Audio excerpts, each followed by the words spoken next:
দৰং জিলা কংগ্ৰেছৰ উপসভাপতি মহিবুৰ ৰহমানৰ প্ৰতিক্ৰিয়া। কিয় পৰাস্ত হ'ল কংগ্ৰেছ? কংগ্ৰেছক বিশৃংখল ৰাজনৈতিক দলৰ আখ্যা। নেতৃত্বৰ কি দুৰ্বলতা দৰং জিলা কংগ্ৰেছত? নিশ্চিত সমষ্টি হোৱাৰ পাছতো কংগ্ৰেছে কিয় হেৰুৱাব লগা হ'ল মঙলদৈ বিধানসভা সমষ্টি? শীঘ্ৰেই জিলা কংগ্ৰেছৰ সভাপতিগৰাকীৰ পদত্যাগৰ দাবী উত্থাপন। উপসভাপতি মহিবুৰ ৰহমানে সংবাদমেলযোগে কি ক'লে শুনক। মঙলদৈৰ পৰা মিৰ্জাহিল ইৰফানৰ প্ৰতিবেদন AIN লাইভ। নমস্কাৰ, মই সংবাদ মাধ্যমৰ সকলো বন্ধুবলৈ মোৰ শুভেচ্ছা জ্ঞাপন কৰিছোঁ আৰু মই দৰং জিলা কংগ্ৰেছৰ উপসভাপতি মহিবুৰ ৰহমান। এইটো নিৰ্বাচনৰ এটা যিটো আমাৰ বিপৰ্যয় হ'ল,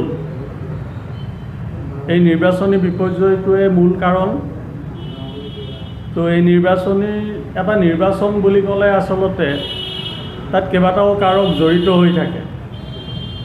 তো দলীয় যিটো সাংগঠনিক স্থিতি এইটো থাকে 1 নম্বৰত, 2 নম্বৰত নেতৃত্বৰ কথা থাকে, 3 নম্বৰত নিৰ্বাচনী প্ৰচাৰ আৰু নিৰ্বাচনী প্ৰচাৰ পৰিচালনা, এইটো নেতৃত্বৰ ওপৰতে আহি যায়। বিত্তীয় দিশ এটাও জড়িত থাকে আৰু থাকে যিটো টাইম মেনেজমেণ্ট, নিৰ্বাচনৰ যিটো সময়ৰ সদব্যৱহাৰ, এইকেইটাই মূল কাৰক। তো এই কাৰককেইটাৰ ভিতৰত যিটো প্ৰথম কাৰক, এইটো হৈছে দলৰ সাংগঠনিক স্থিতি। তো দলৰ সাংগঠনিক স্থিতি বুলি ক'লে মই আমাৰ জিলাখনৰ কথাই ক'ম। দৰং জিলা কংগ্ৰেছত আমাৰ জিলা পৰ্যায়ত এটা কমিটি আছে আৰু প্ৰত্যেকটো বিধানসভা সমষ্টিত কিছুমান ব্লক কমিটি আছে। তো মঙলদৈ সমষ্টিত 4টা ব্লক কমিটি আছে, যেনে Mangaldai town block committee, Kharupetia town block committee, পশ্চিম মঙলদৈ ব্লক কমিটি আৰু পূব মঙলদৈ ব্লক কমিটি। ঠিক তেনেকৈ প্ৰত্যেকটো বিধানসভা সমষ্টিত যিমানবোৰ পঞ্চায়ত থাকে, প্ৰত্যেকটো পঞ্চায়তত একোটাকৈ মণ্ডল কমিটি থাকে, এইটোক মণ্ডল বুলি কয়। আৰু প্ৰত্যেক মণ্ডল কমিটিৰ অধীনত যিমানবোৰ ভোটগ্ৰহণ কেন্দ্ৰ থাকে, প্ৰত্যেকটো ভোটগ্ৰহণ কেন্দ্ৰত এটাকৈ বুথ কমিটি থাকে, ভোটগ্ৰহণ কেন্দ্ৰ কংগ্ৰেছ কমিটি।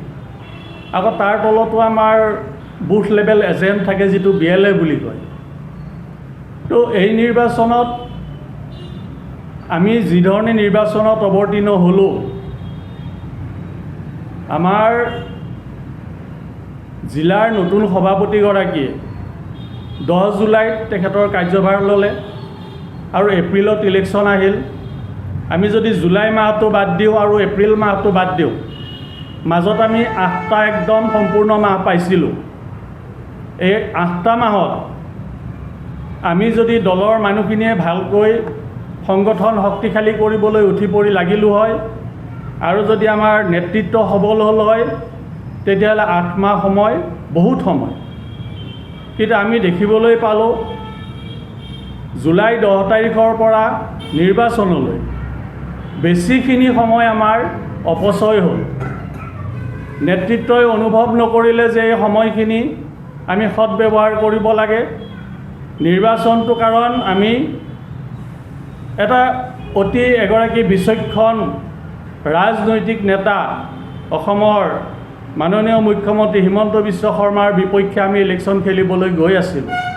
যদিও মঙলদৈ সমষ্টিত এগৰাকী প্ৰাৰ্থী দিছে, প্ৰকৃততে মই কৈছিলোঁ আমাৰ নেতৃত্বক যে আমি নিৰ্বাচন খেলিব লাগিব, কিন্তু অসমৰ মুখ্যমন্ত্ৰীৰ বিপক্ষে, কাৰণ তেখেত এগৰাকী খুব বিচক্ষণ নেতা আৰু অতি তৎপৰতাৰে তেওঁ সকলো কামবিলাক সমাধান কৰে। তো দিনে ৰাতিয়ে আমি কেইজনমানে কাম কৰিলোঁ, কিন্তু আমাৰ যিটো জিলা কমিটি, প্ৰায় 100জনীয়া কমিটি, এই 100জনীয়া কমিটিৰ ভিতৰত ক'ৰবাত 2-3জন মানেহে দিনে ৰাতিয়ে কাম কৰিলে, বাকীখিনি শুই থাকিল। আৰু মই সেইকাৰণে জিলা কংগ্ৰেছ কমিটিটো ৰিঅৰ্গেনাইজ কৰাৰ কথা পৰামৰ্শ দিছিলোঁ জুলাই 10 তাৰিখৰ পিছত, নতুন সভাপতিয়ে চাৰ্জ লোৱাৰ পিছতে। কিন্তু তেখেতে বস্তুটো সদায়ে কৰিম বুলি কয়, কিন্তু কোনোদিন কাৰ্যত পৰিণত নকৰিলে। ঠিক তেনেকৈ আমাৰ মঙলদৈ সমষ্টিত 4টা ব্লক কমিটি আছে। ব্লক কমিটিকেইটা মই ৰিঅৰ্গেনাইজ কৰাৰ কথা কৈছিলোঁ যে আমাৰ নিৰ্বাচন আহি আছে, আমাৰ ব্লক কমিটিকেইটা যদি আমি ৰিঅৰ্গেনাইজ কৰি নলওঁ, পুনৰ সংগঠন কৰি নলওঁ, তেতিয়াহ'লে আমি অসুবিধাত পৰিম। এতিয়া নিৰ্বাচনৰ সময়ত পুলিং এজেণ্ট বহুত ঠাইত নাই আমাৰ। তো এই ধৰণৰ খেলি মেলিবিলাক মই জুলাই 10 তাৰিখৰ পিছতে ঠিক কৰি ল'ব দিছিলোঁ। কিন্তু আমাৰ জিলা সভাপতিগৰাকীয়ে বস্তুবিলাক বুজি নাপালে নে তেওঁৰ অভিজ্ঞতাৰ অভাৱ, একো মই ধৰিব নোৱাৰিলোঁ। সদায়ে তেওঁ কয় যে মই জিলা কংগ্ৰেছখন ৰিঅৰ্গেনাইজ কৰিম, ব্লক কমিটিবিলাক ৰিঅৰ্গেনাইজ কৰিম, মণ্ডল ৰিঅৰ্গেনাইজ কৰিম, বুথ কমিটি ৰিঅৰ্গেনাইজ কৰিম, কিন্তু কাৰ্যক্ষেত্ৰত এটাও নহ'ল। তো বুথ লেভেল এজেণ্ট আমাৰ 251টা আমাৰ মঙলদৈ সমষ্টিত ভোটগ্ৰহণ কেন্দ্ৰ। তো এটলিষ্ট 251 থাকিব লাগে।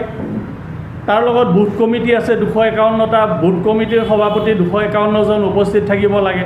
সেই হিচাপে 502জন মানুহ উপস্থিত থাকিব লাগে সেই ট্ৰেইনিঙত। তো দেখা গ'ল 70জনমান মানুহে, মাত্ৰ 502জনৰ ভিতৰত 70জন মানুহ উপস্থিত আছে। তাৰপিছতে যেতিয়া নিৰ্বাচনৰ আগমুহূৰ্তত পুলিং এজেণ্টৰ কথা আহিল, পুলিং এজেণ্টৰ ট্ৰেইনিং দিবৰ কাৰণে ৰাজ্যিক পৰ্যায়ৰ পৰা নেতাসকল আহিল। পুলিং এজেণ্টটো তেনেকৈ এটা ভোটগ্ৰহণ কেন্দ্ৰত 2জনকৈ দিলে 502জন পুলিং এজেণ্ট হয় ৰিলিভাৰ লৈ। তো 502জন পুলিং এজেণ্টৰ ভিতৰত সেইদিনাও মাত্ৰ ক'ৰবাত 100 মানহে উপস্থিত আছিল, 100ও নাছিল। তো মই এই বস্তুবিলাক নিৰীক্ষণ কৰি আছিলোঁ আৰু নিৰীক্ষণ কৰি দেখিছিলোঁ যে আমাৰ জিলা কংগ্ৰেছ কমিটিটো অতি দুৰ্বল, একেবাৰেই দুৰ্বল। 2-4জন আছে মানুহ, বাকী মানুহ নাই 100জনৰ ভিতৰত। 1985 চনৰ পৰা মই এই কংগ্ৰেছ দলত লাগি আছোঁ। 85 চনৰ পৰা নিৰ্বাচনবিলাকত সক্ৰিয়ভাৱে কাম কৰি আছোঁ। কিন্তু এইবাৰ যিটো নিৰ্বাচন পালোঁ, এই নিৰ্বাচনত মই হতবাক হৈ গৈছোঁ। একেবাৰে বিশৃংখলা, কোনো পৰিপাটি নাই, কোনো পৰিকল্পনা নাই, ঐক্যবদ্ধভাৱে কোনেও কাম কৰা নাই। এটা বিশৃংখলা পৰিস্থিতিৰ মাজত এনেকুৱা এটা হ'ল যে নিৰ্বাচনৰ 12টা দিন বা 15টা দিন কিবাকৈ পাৰ হ'লেই হোৱা। তো যিটো চেলেঞ্জ আমাৰ সন্মুখত আছিল, যিটো প্ৰত্যাহ্বান আছিল, সেই প্ৰত্যাহ্বানৰ মুখামুখি হ'ব পৰাকৈ আমি সাংগঠনিক আমাৰ স্থিতিটো একেবাৰেই নাছিল।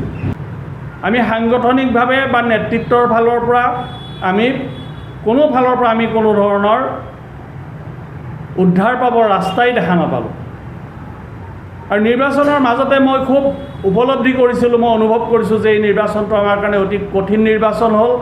আমি আমাৰ নিজৰ ভীমৰ গদাডাল দাঙিবৰ কাৰণে যিটো শক্তি আগতে আহৰণ কৰি ল'ব লাগে, সেই শক্তিটোৱে আমাৰ শৰীৰত নাই। আমি গদা দাঙিব গ'লে কি হ'ব? মই জিলাৰ নেতৃত্বৰ কথা কৈছোঁ, জিলাৰ নেতৃত্ব বিফল হৈছে। আৰু মই এটাই কথা ক'ব বিচাৰোঁ যে যিহেতু আমি আকৌ নিৰ্বাচনৰ মুখামুখি হ'বই লাগিব আৰু আমি কংগ্ৰেছ দলৰ পৰাই নিৰ্বাচনৰ মুখামুখি হ'ম, গতিকে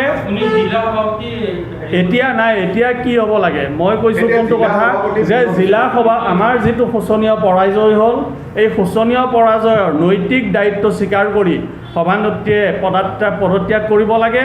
আৰু সভানেত্ৰীয়ে পদত্যাগ কৰিলে আমাৰ পদত্যাগ এনেই হৈ যাব, জিলা ব্লক মণ্ডল সকলো পদত্যাগ কৰা হৈ যাব। আমি তেতিয়া দলটো আকৌ পুনৰ সুসংগঠিত কৰি নতুনকৈ আৰম্ভ কৰিব পাৰিম। ভৱিষ্যতৰ নিৰ্বাচনৰ আমি মুখামুখি হ'ব পাৰিম আৰু সেই নিৰ্বাচনত আমি জয়লাভ কৰিব পাৰিম। গতিকে এইখিনিয়ে মোৰ মূল বক্তব্য। মূল কথাটো হ'ল কি, এতিয়া আমাৰ জিলাৰ যিটো নেতৃত্ব লৈ আছে জিলাৰ সভাপতিগৰাকীয়ে, তেখেতৰ মই বিচক্ষণতাৰ যথেষ্ট অভাৱ দেখিলোঁ, দূৰদৰ্শিতাৰ অভাৱ দেখিলোঁ। আৰু ৰাজনৈতিক সিদ্ধান্ত, সময়ৰ সিদ্ধান্ত যদি সময়ত নলয়, তেতিয়াহ'লে ৰাজনীতি বেলেগ দিশত গুচি যায়। গতিকে এই বিচক্ষণতাৰ অভাৱ, ৰাজনৈতিক অভিজ্ঞতাৰ অভাৱ আৰু সঠিক সময়ত সঠিক সিদ্ধান্ত লোৱাৰ অভাৱৰ কাৰণে এই গোটেই বিপৰ্যয়টো আমাৰ হৈছে। গতিকে তেখেতে এতিয়া পদত্যাগ কৰি দলটো পুনৰ সুসংগঠিত কৰিবৰ কাৰণে আমাক সুবিধা দিব লাগে, নতুনকৈ সংগঠন আমি আৰম্ভ কৰিব লাগে। এইখিনিয়ে মোৰ ক'ব লগা। তেতিয়া আমি ভৱিষ্যতে যিকোনো প্ৰত্যাহ্বান গ্ৰহণ কৰি আমাৰ দলক আমি শাসনত অধিষ্ঠিত কৰাৰ সুবিধা পাম। দিলে আমাৰ ভাল, নিদিলেতো আৰু আমি বাধ্য কৰাব নোৱাৰিম। তেখেতে এইটো সুবিধাটো দিলে ভাল পাম আমি, তেতিয়াহ'লে দলৰ স্বাৰ্থত সেইটো ভাল হ'ব। আৰু নিদিলেতো যেনেকৈ আছে এনেকৈয়ে থাকি যাব। একো লিখা নাই, আমি ওপৰমুৱালৈ লিখা নাই। কিন্তু আমাৰ নিৰ্বাচনী পৰ্যালোচনা সভা ইতিমধ্যে হ'ব লাগিছিল। যিহেতু আমাৰ কাউণ্টিং হৈ যোৱা ভালেকেইদিন হ'ল, এতিয়ালৈ নিৰ্বাচনী পৰ্যালোচনা সভাটো হোৱা নাই, কিন্তু হ'ব বুলি আমি আশা ৰাখিছোঁ। নিৰ্বাচনী পৰ্যালোচনা সভালৈ ৰাজ্যিক পৰ্যায়ৰ নেতাসকলো আহিব, তেতিয়া আমি একেলগে বহি এই কথাখিনি আকৌ আমি আলোচনা কৰিম। যিকোনো খবৰ আৰু বিজ্ঞাপনৰ বাবে যোগাযোগ কৰক 7896121996।